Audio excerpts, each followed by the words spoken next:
Hare Krishna. Jaya Radha Madhava Kunja Bihari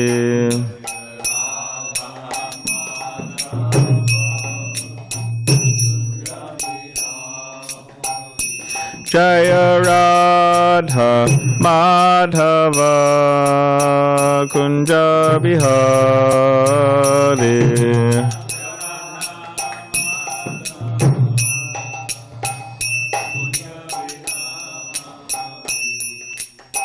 Gopijana Vallabha Girivaradari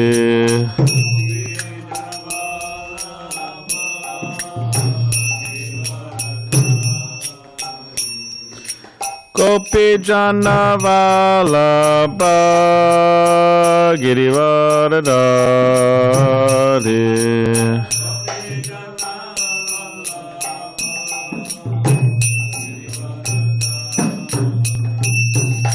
Yashodanandana Braja Janaranjana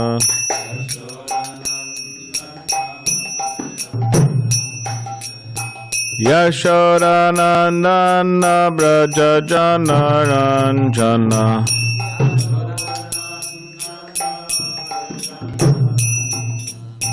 Yamuna Tira Vānaprastha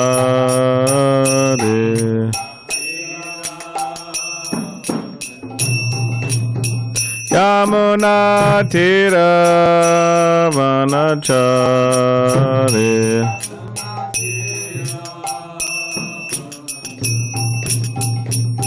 Jaya Radha Madhava Kunja Bihari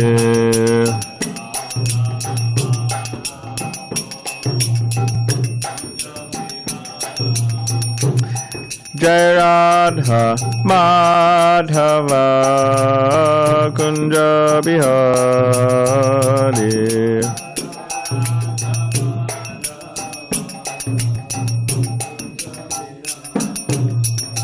Jaya Radha Madhava Kunja Bihari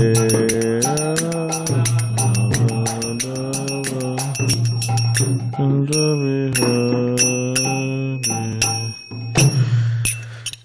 Jam Vishnupada Paramahamsa Parivajagacharya Ashtotara Shatashi Shamadas Divine Grace A.C. Bhaktivedanta Swami Prabhupada Ki Jai Anantakoti Vaishnava Vrinda Ki Jai Granthard Srimad Bhagavatam Ki Jai. All glories to the assembled devotees, all glories to the assembled devotees, all glories to the assembled devotees, all glories to Sri Guru and Shri Gauranga.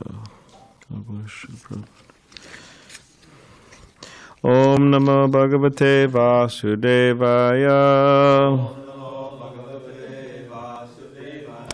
Om Namo Bhagavate Vasudevaya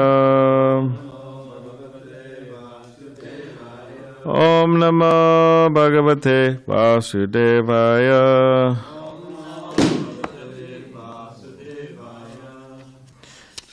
Srimad Bhagavatam, Canto 7, The Science of God, Chapter 14, Ideal Family Life, Text 10.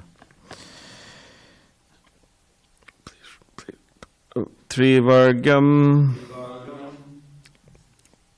Nati Kritrena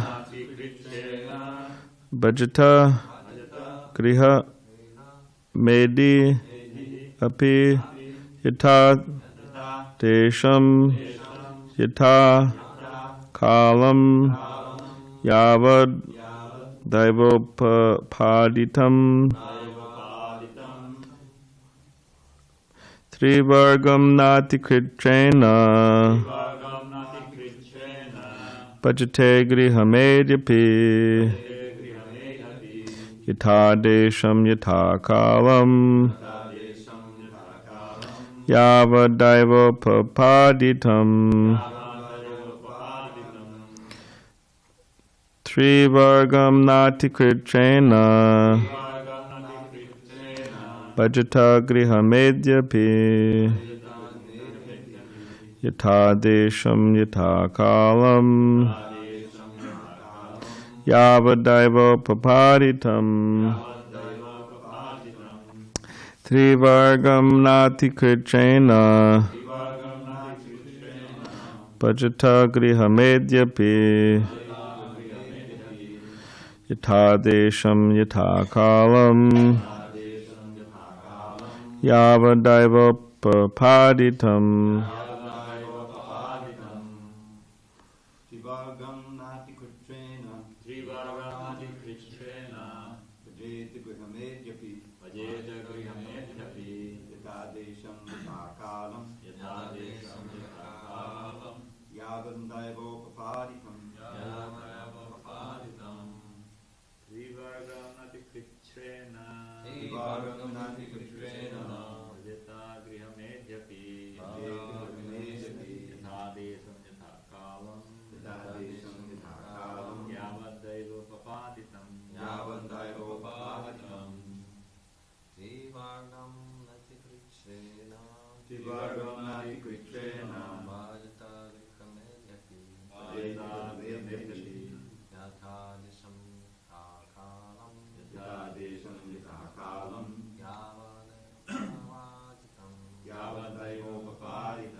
Right.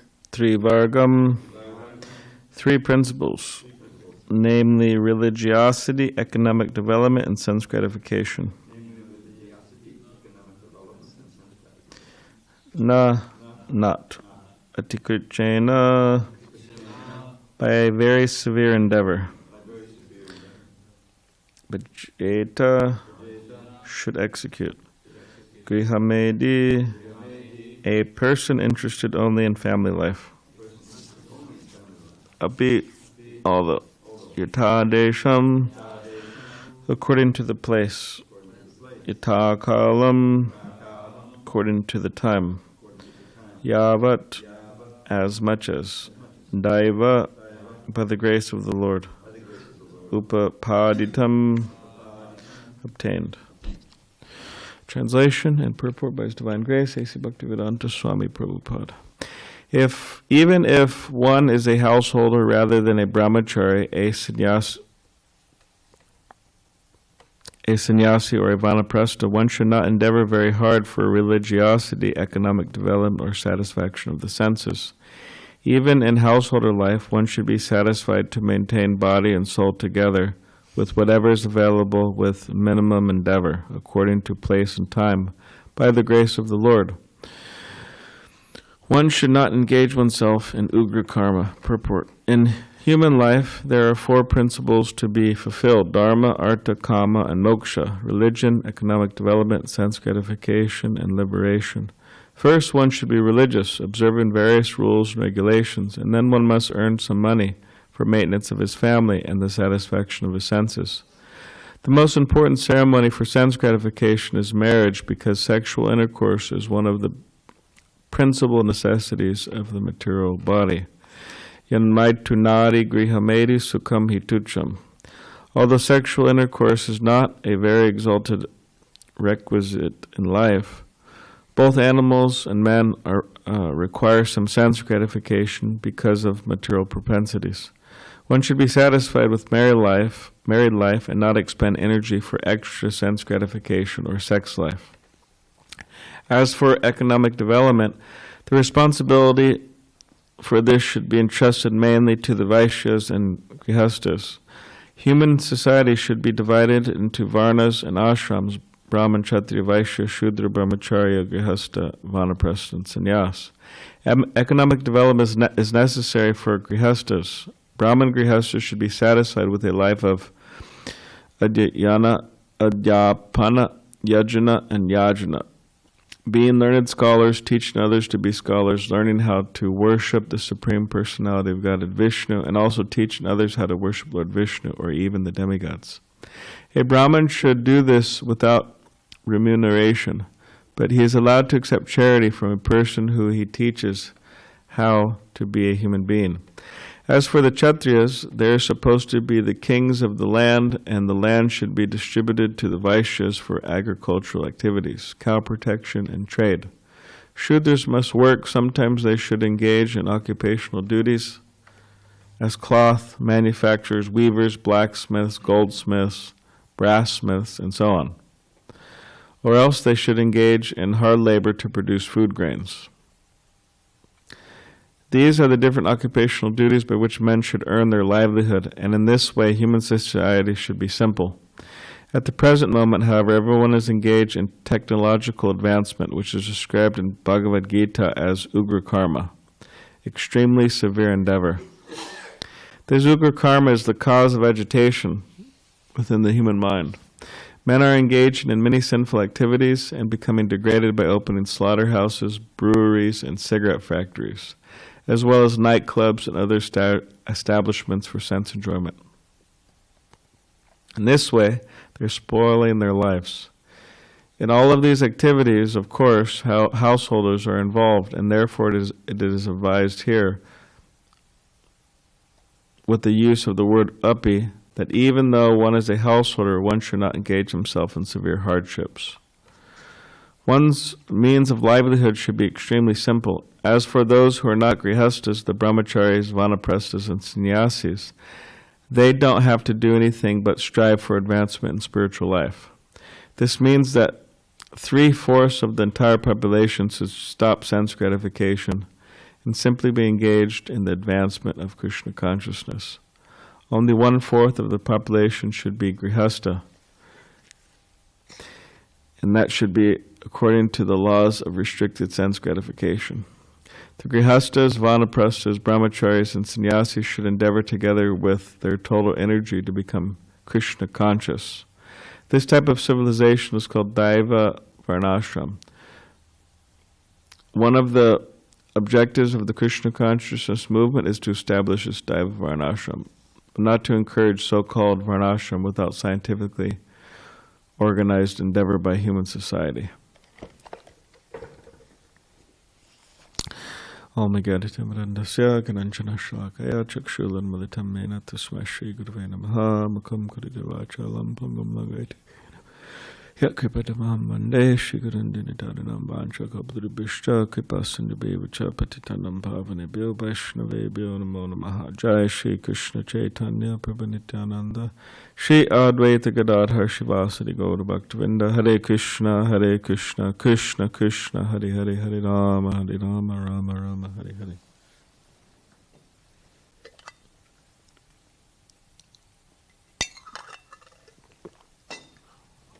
Okay, translation again.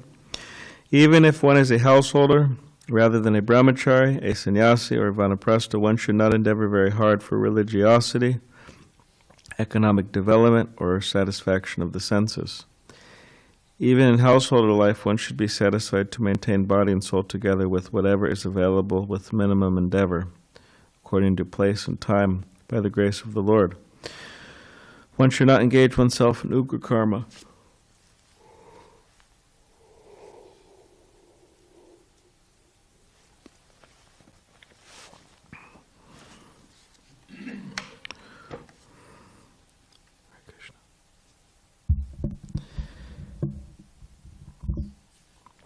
So these 4 principles constitute human life. The principles of dharma, artha, kama, moksha means that humans, this is what they tend to be interested in, these particular things. Of course, the interest in dharma, the interest in dharma, the interest in moksha have dwindled in recent times, and in Kali Yuga it's said to be a time where people aren't really interested in dharma or moksha. They're not really interested in religiosity or liberation.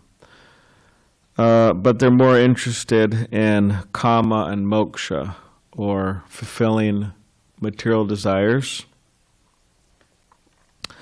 the desires for sense gratification, and for making money, economic development. Of course, the only really reason why people are interested in money is because it gives sense gratification. Otherwise, there'd be no interest. I mean, if I was to give you $2 million, Sureshwara, but if it literally had no value, if it was just paper, then I don't think you'd be so interested. You just take it and throw it in the trash. Or you take it to one of our Krishna Lounge bonfires and just burn it. But because it has value, means because you could get something from that. You could buy yourself a new house, or your wife has a Tesla, so you could get one too.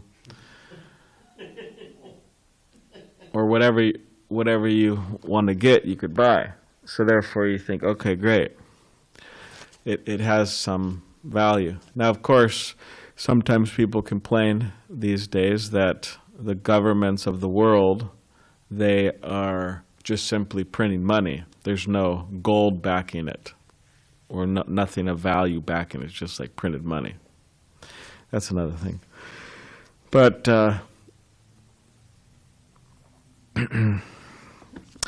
yeah, people are interested in money because it could give sense gratification. The more money you could get, the more sense gratification you could get, or you could say the finer the sense gratification could be. If you have a low amount of money, you're going to get a low-end car, right? If you have a high amount of money, you get a high-end car, for example. If you have a low amount of money, you're going to live in a not so nice neighborhood. If you have a high amount of money, you're going to live in a nice part of the neighborhood, or a nice part of the city. So in this way, people are very interested in this. Although a lot of people, somehow or other, they can't get it together enough to actually make money. Srila Prabhupada said that money's flying everywhere. Nowadays, it's practically literally flying because they have all this digital transfer. It's all in the air. So, but Prabhupada said money's flying, you just have to learn the art of catching it. Prabhupada tells a story about a short, if you want to call it a story, but about two men are talking, and then one of the men, he asked the other man, something like, "Are you intelligent?" And the man said, "I don't know." And then the other man said something like, "Well, show me your pockets. If you have some money in there, then you're intelligent. That's the sign of intelligence." A type of intelligence. So somehow or other, people have a hard time getting together, but some are able to, work the system to their benefit and to get lots of money, and therefore engage in sense gratification. And as we know, sense gratification is not the true aim of human life.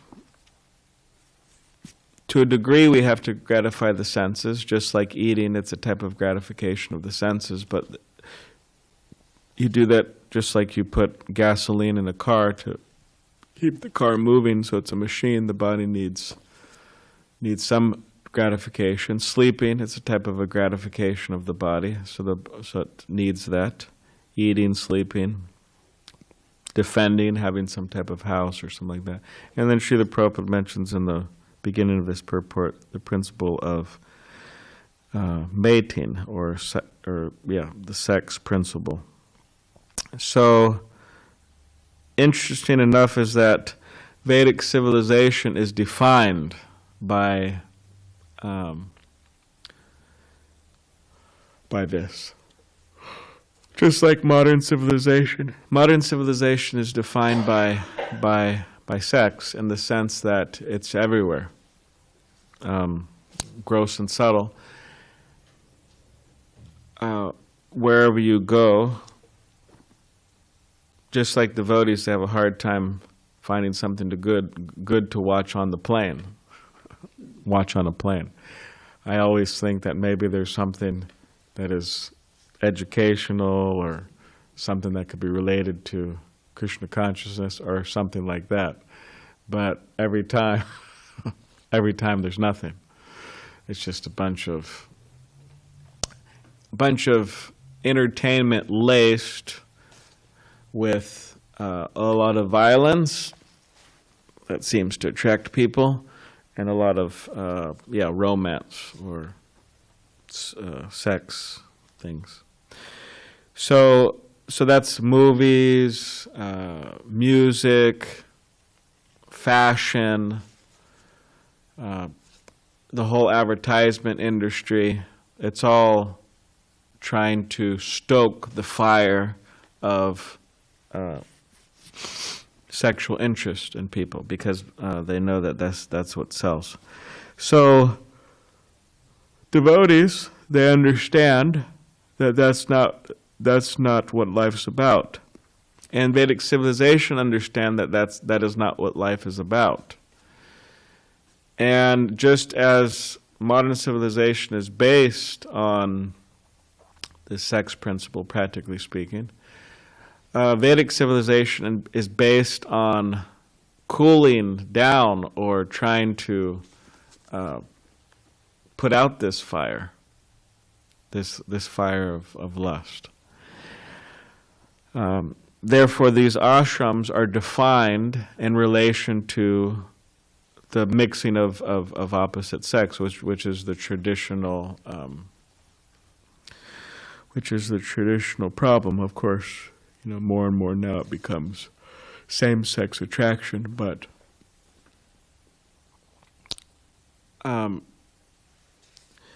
so it's defined the brahmacāris do not have any connection, any intimate connection with the sex principle, nor do the sannyāsīs, nor do the vānaprasthas. But the only person who has some license is the grihastas, the householders. So you could see how modern civilization is completely opposite. It's like day and night to Vedic civilization or a traditional Krishna conscious civilization or society. The modern civilization tries to stoke the fires, and it's all about that. And a traditional cultured civilization, Krishna conscious civilization, tries to calm the fires down. Because these particular principles, eating, sleeping, mating, defending, they actually just completely, they hijack people's lives. They tend just to focus on these things. Now, of course, Chaitanya Mahaprabhu, he said that there's the higher one, Prema Pumarto Mahan. It's the higher one, the highest one, and that is Krishna Prem, to awaken our love for Krishna. So, as members of the Krishna consciousness movement, we are meant to awaken our Krishna Prem by hearing and chanting about Krishna. Nitya Siddha Krishna Prema Sadhikabanoy Shavanadi Shuddha Chitta Koyadoy. Awaken our love for Krishna by hearing and chanting. Therefore, there's so much stress on the morning program. Every day, we're coming, we're chanting, we're hearing the Srimad Bhagavatam, chanting Hare Krishna, hearing the chanting of Hare Krishna, because this awakens the love for Krishna. And we try to give that out to others. It's a giving movement. We're part of a giving movement. So yeah, we shouldn't get we shouldn't get sidetracked by all these other 4 lower ones, but we should go for the higher one, the highest one.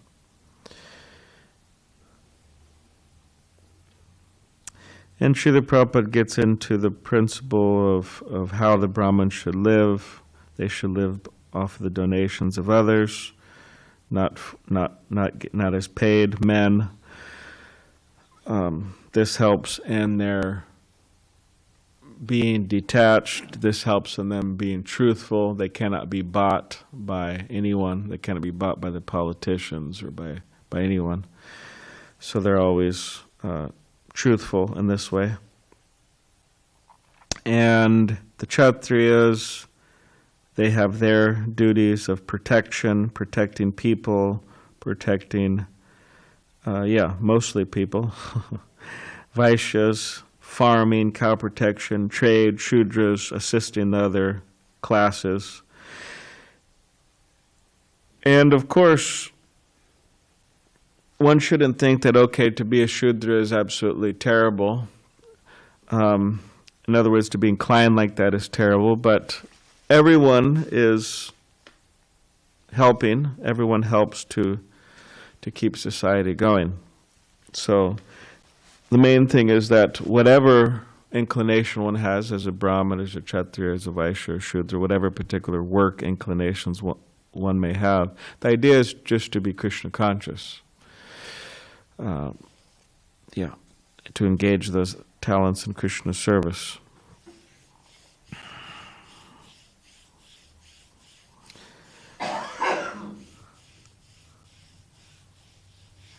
And as Srila Prabhupada says, to get away from this ugra-karma is important. This ugra-karma, this terrible work. There's many ugra karmic things happening throughout the world. Practically the whole civilization is based on ugra karma. It's very difficult to do anything actually that everyone is that modern society.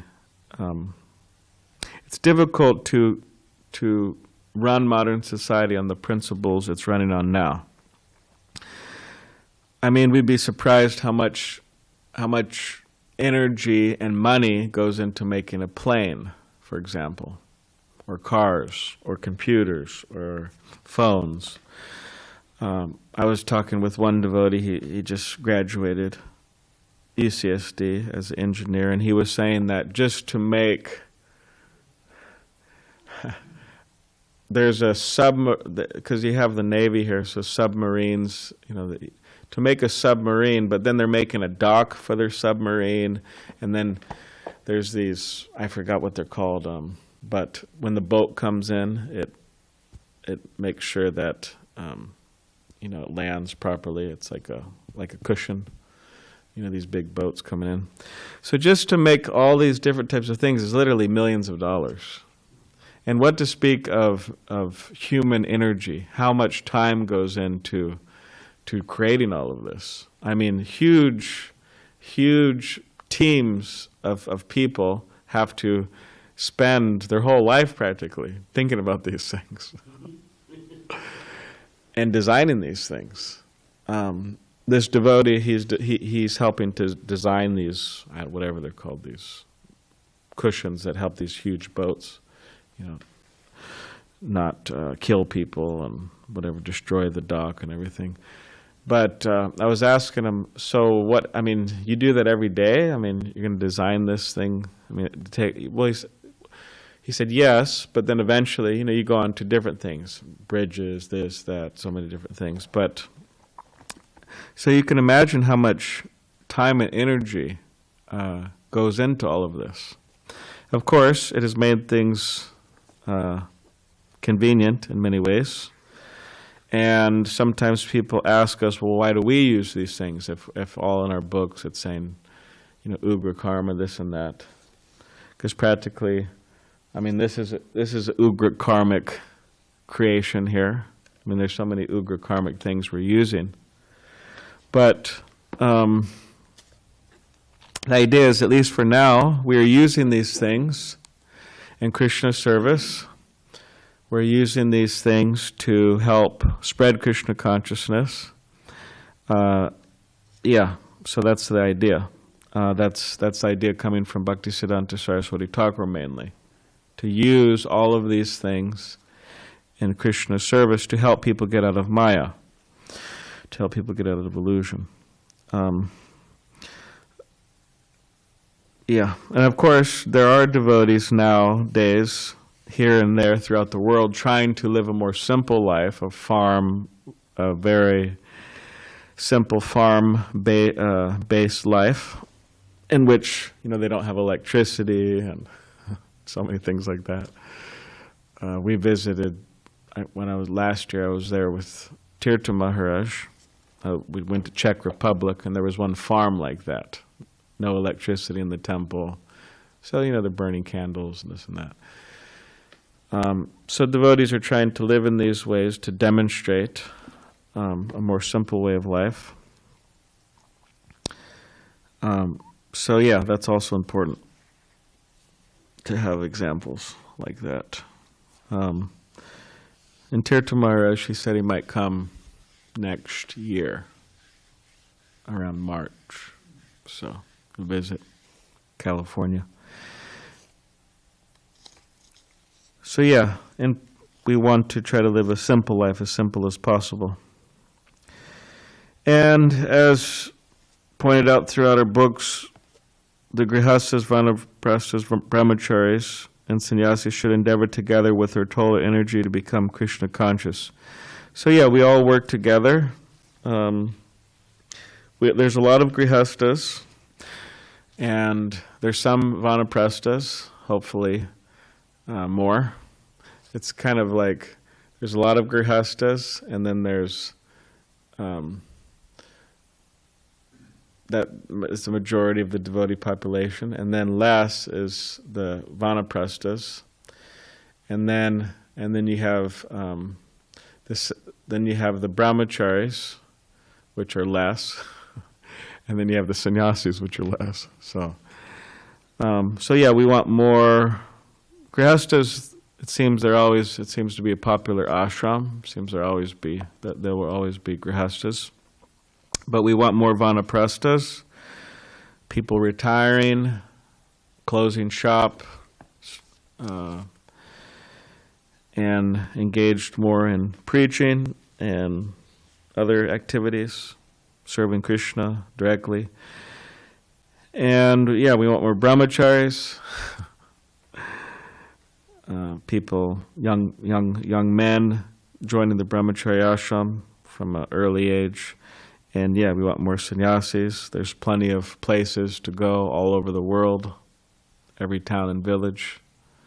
It's a lot of, just in California, if you were to go in every town and village just in California, it's a lot of places. It's huge, actually, state. Like, California comprises many small countries, and certain, like in Europe, for example. We want more and more devotees, so we have to try to increase the number. And in this way, we all work together to serve Krishna, and that is the success. Does anybody have any question or comment? Yes, Veer Chandra. Veer Chandra is the son, right, of Lord Nityananda? Yeah. Right? Yeah. Hare Krishna, thank you. Welcome back. Thank you. I have a question in the translation. There are that said that we should not be so engaged in religiosity, economic development, in sense gratification. It's last two, it's understandable, but why not religiosity? What bad to develop? Why not religiosity? Yeah. Well, how devotees explain it, how I've heard it, is that, or how it's generally explained, throughout classes in the International Society for Krishna Consciousness, it seems that this religiosity is referring to religiosity like a bit mechanical, or for example, you go to church every Sunday, you go to the temple, you just come and you put your donation in the box, and you offer your pranams, and you're not so interested in transcendental knowledge. You're not like that. So is that what you understand, Triveda Prabhu? Well, yeah, I mean, there's a distinction between religiosity and religion. Right? Oh, I'm sorry. Yeah, generally, when you talk about those four, Dharma is there so you can get Artha. Artha is there so you can get Kama. And then when you get fed up with all this, you try for moksha. But really, all of them can be materially motivated, even moksha. So that's why you know, right? That's really against the Dharma, Artha, Kama, moksha. So those four are an alternative. I mean, they're civilization. Dharma can be even karma kanda and this whole thing. Part of the Vedas that deal with going to heaven like that. That's all part of Dharma. But Bhagavatam begins second verse. Dharma project, the Kaitavota. That there's cheating Dharma, you know. Cheating Dharma means that I'm being religious, but I'm really materially motivated. I'm within, you know, best thing is to go to heaven, but then you just come back again. So in one sense, that fifth one, Prema Pamartha Mahan, is the one that we follow. And whatever we need, see, just like it's describing, what about moksha? Well, moksha comes automatically, right? Bhakti Moho Pavahatamta. Or Bhakti, what is it? Bhakti Stayis, Tidatada Bhagavan Nidisa. Bill Mangal, this famous verse. Oh Lord, if I'm engaged in your service, then I'll get the fruit. Mukti? No. I'll get the darshan of your Kaishori, Kaishori. And as far as Mukti, she'll be serving me inside. So that's very important. But sometimes, as we saw with Prabhupada, Artha is very important, for building temples and printing books. So we're not against Artha. We're against Artha for karma. And see, the whole thing is like that. Yeah. So that's why the Prema Puma, the Panchama Purushartha is really what we're after. And you're right that religiosity can be within this cheating religion. It's just probably rail against that. Thank you. But like you explained that this is like ritual, this religiosity, like rituals without understanding or without interest in God. But like mechanical execution, some things. Or like materially motivated. But if we see our society, not in this temple, but commonly. Society means ISKCON society? Yeah. I traveled and I see that so much, these examples, like this only religiosity. This is it's like, how to say, very mixed, this pure bhakti, very mixed, many times, and then at the end of almost no bhakti, only religiosity. You keep on putting water in the milk, and it just it's not milk anymore. Yeah. Well, I mean, whatever particular religion a person follows, Christianity or whatever the particular religion, you'll find different types of people within those groups. So we can't expect everybody to even be striving for pure devotional service. Because one is there's pure devotional service, and then two, there's just the idea of striving for it. So, okay, some are on the level of pure devotional service, some are striving for it, and then some are just engaged in mixed devotional service, and and all of the above. So you're going to find all different types of people. Just like you'll find all different types of devotees. I mean, I was just in Honolulu yesterday. We left and got back late last night, but there's many different types of devotees, or you say colorful devotees. Very charismatic and pleasant and all of that. Colorful, though, they're quite different types of characters. So within a society, within a family, there's all different types of people. But at least individually, we should try to understand the value of pure devotional service, the necessity of striving for pure devotional service. And we should make that, that should be our goal.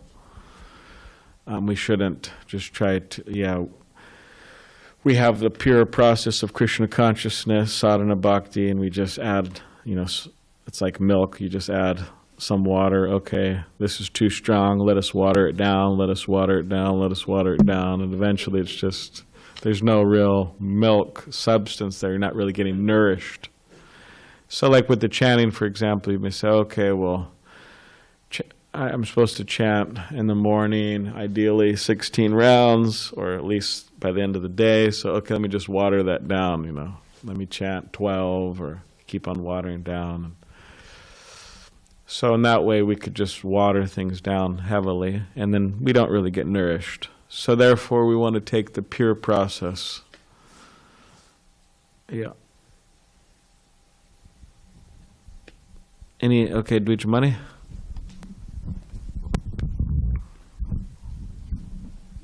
I have two questions. That's okay.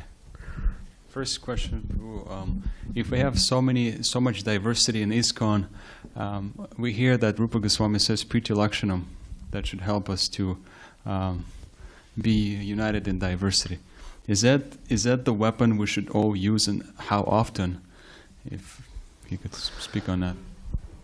Yeah, I mean, there's definitely diversity within ISKCON, that's for sure, in terms of just different people throughout the world, people coming from different backgrounds, it's like, it's extremely diverse when you travel throughout the world, especially.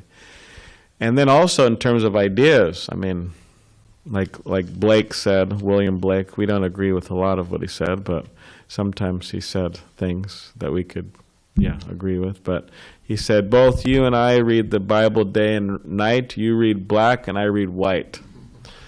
So in terms of understanding of Scripture, there's so many ideas, or understanding what Prabhupada meant by certain things. So yes, there's a lot of diversity, that's for sure. And that's, I don't want to say it could be problematic, but, it tends to create some tension sometimes. But, there is a way that we could all be unified in serving Prabhupada, amazingly enough. Of course, the kirtan's very important, because we all have so many ideas, different ideas and understanding. And of course, sometimes you come to kirtan, there may be different ideas too, right? We got the kirtan standard books. But in general, the chanting of Hare Krishna, we all agree with that. We all get together and have a big kirtan. So that's definitely unifying. But the Priti Lakshanam, the 6 loving exchanges, should be done as much as possible, actually. It's not that you could do too much of that, I would say. Thank you. Another question I had is about, you were saying how we need more brahmacharis, we need more vānaprasthas. Devotees, We need more devotees, generally speaking. And I've heard that sometimes if you're a brahmachari, you can jump over the grihastha ashram and go to vānaprastha ashram. And I'm just thinking about it. Often what we see is people, they have some kind of a way to do that because they've saved they were able to save some money, or they have money to be able to maintain themselves. But how do you understand that? Because you have to work, even if you vānaprastha, I mean, engaged in preaching, but I mean, still. generally the brahmacharis, they stay in the brahmacārī ashram, or they go to the grihastha ashram, or the brahmacharis just go to the sannyāsī ashram. Brahmacharis go into vānaprastha ashram. I don't necessarily see that happening. More so, it's the grihasthas going to the vānaprastha ashram. But yes, the idea of having some money, that's the idea. As grihasthas, you know, they were working, and the idea would be that they save money, you know, that they've kind of saved money so that they could be free of working later. Just like you have Money B here, right? He had a long haul at working with the government and in Washington or whatever, and then, you know, yeah, now he, you know, he retired, so now he's serving Krishna. And so yeah, that's what a grihastha should do. They should work in that direction. Yeah. So. Vānaprastha is, what is the vānaprastha? And the first stage of vānaprastha, you're still with your wife, you know. So it precludes the brahmacārī going through that stage of the vānaprastha. But you mean like just wandering from temple to temple, and you know, I remember we had this one devotee. Holy place to holy place. Yeah. I mean, you know, the festival thing. What is the next festival? And so you're always going to a festival. You know? But I don't think that's. I mean, it'd be interesting because Maharaj, I think Jayavarman is writing or has written a Vanaprastha book. Yeah. I doubt very much if that brahmacārī to Vanaprastha thing is there. Yeah. Because the Vanaprastha is, you know, I mean, it's a stage where they're with the wife, they go traveling, you know, and eventually the wife goes back to be taken care of by the elderly sons, or the elderly elders, you know. And then the man takes sannyas. Yeah. So it's kind of, it's an easing into sannyas. Yeah, and practically the vanaprastha, like, they're trying to get away from working, going to holy places, and engage more in direct Krishna service. They're trying to detach themselves. Whereas a brahmacārī, they've already been living like that. So there's not much need, you know, to like move to like the vanaprastha ashram. Now, if you want to say a brahmacārī is like, you know, heading towards sannyas, and I guess in a sense it's like maybe like activities of a vanaprastha, that they're going to holy places or they're going to preach in different places, kind of like a moving brahmacārī, at least to a degree, then that's there. But in terms of like actual being a vanaprastha, where you have to like kind of remove yourself and become detached, a brahmacārī should be living like that already. But anyways, I think we should move on to the next part of the program. So, Granth Srimad Bhagavatam ki jai. We could talk more if you want.